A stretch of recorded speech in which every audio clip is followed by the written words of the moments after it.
Il y a une célèbre citation de Descartes qui dit que je pense, donc je suis. Tout ce que tu penses de toi et la manière dont tu te perçois finiront par te définir. Dans une étude dont je n'ai pas le nom, la maîtresse d'une classe en élémentaire avait un enfant assez turbulent parmi ses élèves. On va l'appeler Alex. Pour pallier à ça, sa professeure commença à adopter une technique assez bizarre. Le féliciter pour la moindre bonne action qu'il pourrait faire. Donc les jours passent et à chaque fois qu'Alex participe en classe, on le complimente. Dès qu'il range correctement ses affaires, on le félicite. Bref, il est cajolé. Pourtant, Alex il reste turbulent et continue à faire ses bêtises. Mais tout ça jusqu'au moment où la maîtresse décide de dire devant toute la classe: Je pense que vous devriez tous bien vous comporter comme Alex le fait. Quand on entend ce qu'elle vient de dire, ça pourrait paraître bizarre. Mais suite à ça, le comportement de cet enfant a commencé à changer. À force de le féliciter pour chacune des bonnes actions qu'il faisait et de le placer comme un exemple à suivre, Alex a commencé à adopter un nouveau comportement pour matcher avec le type de personne qu'il pensait être. Une nouvelle identité lui a été assignée et ne pas la protéger lui ferait expérimenter la mort. La mort d'un point de vue conceptuel, une sorte de partie de lui qui serait heurtée ou bien même qui disparaîtrait. Travailler ton identité, c'est l'une des actions les plus importantes que tu puisses faire si tu veux voir des changements dans tes habitudes et donc dans ta vie. Par exemple, dans la Bible, on nous parle du renouvellement de l'intelligence. Changer notre ancienne manière de penser pour adopter celle du Christ. Vouloir changer sans d'abord changer son identité,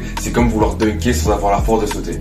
Ça sert à rien. Notre identité, c'est la manière dont on se perçoit. Si on veut être un meilleur étudiant, devenir plus patient, devenir plus courageux, on doit d'abord se voir comme tel et ensuite faire des actions qui vont renforcer cette nouvelle image de nous-mêmes. Mais le problème, c'est qu'on fait pas assez attention à protéger l'identité qui va nous permettre d'atteindre la vie qu'on veut. Et quand je dis on, je mets aussi à l'intérieur. On pense absolument à tout sauf à protéger ce qui est le plus important en fait. L'entropie, c'est un concept en physique qui dit que tout système tend vers un état de désordre. Tout est constamment tiré vers un état de chaos. Ta nourriture, si tu la manges pas, elle va périmer un jour. Chaque jour, tu te rapproches de la mort et l'appareil sur lequel tu me regardes va finir par se casser. Si tu mets pas d'énergie pour lutter contre l'entropie, ton système il meurt. Et ça c'est valable pour tout. Si tu fais pas d'efforts pour maintenir une bonne organisation, elle meurt. Et donc tu retombes dans tes mauvaises habitudes. Et comme tu l'as compris, si tu fais pas d'efforts pour garder en vie ton identité, elle meurt. En fait, j'imagine que cette identité, c'est juste un petit bébé qui n'a pas encore grandi, tu vois. À chaque fois que tu fais une habitude, une action qui va à l'encontre de cette nouvelle identité, c'est comme si tu laissais quelqu'un le gifler. Si tu laisses mourir les choses qui font de toi qui tu es, t'expérimentes un sentiment de mal-être. Et c'est un sentiment qui peut s'apparenter à la mort. C'est pour ça que tu te sens si mal après avoir chuté dans ton OFAP. C'est parce qu'en fait, t'as heurté l'identité que tu t'étais construite de toi,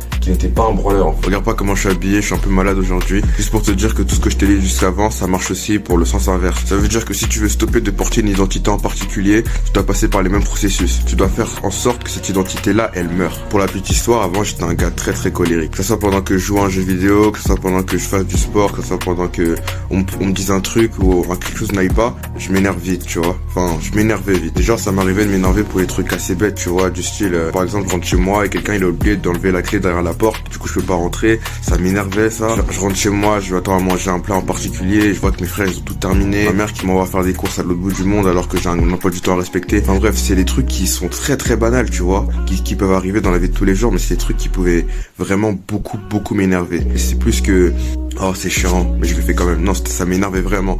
Et pour passer du gars qui s'énervait pour rien au gars qui arrive à, ou essaye en tout cas à mieux se contrôler, il a fallu que je fasse des actions qui fassent mentir le gars que j'étais avant, tu vois. Et ça c'est passé par tout faire pour pas s'énerver lorsque ces choses-là arrivaient, tu vois. Avant de commencer à s'énerver, avant de commencer à crier sur tes frères, grande respiration, c'est rien du tout. Et à force de me répéter ça m'a forcé à changer. Si tu veux que ton ancien toi il meure, tu dois faire des actions qui vont à l'encontre de cette identité.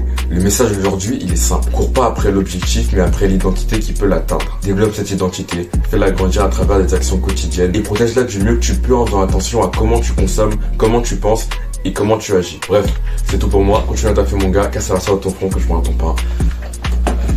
Bisous.